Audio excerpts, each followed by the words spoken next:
what is the concept of arbitrability under UNCITRAL? Dispute resolution by arbitration depends on three preconditions. So subjective arbitrability, objective arbitrability, and compliance with procedures. So first looking at subjective arbitrability, which is the key legal capacity of a party to act in legal proceedings and to conclude an arbitration agreement according to the law of the state in which the individual is a citizen or where the legal entity has its registered main office. So that's about the subjective arbitrability.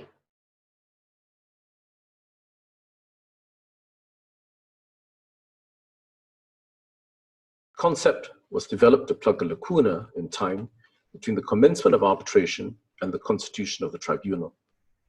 Constitution of the tribunal can take time, sometimes months. What if a party needs urgent interim relief before the tribunal is constituted?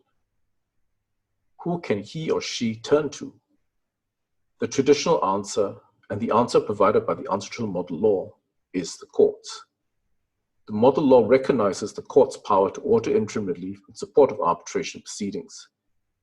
The 2006 amendment to the model law expressly provides this power may be exercised even if the arbitration is not seated within the territory of that court. Prior to the innovation of the emergency arbitrator, parties had no other alternative. The ICC did have a pre-arbitral referee procedure, but this was an opt-in procedure founded on a separate agreement between the parties, additional to the arbitration agreement.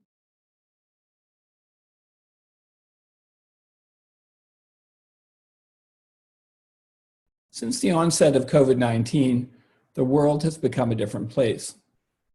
Social distancing and lockdown have meant that the traditional way in which we mediate disputes has also had to change.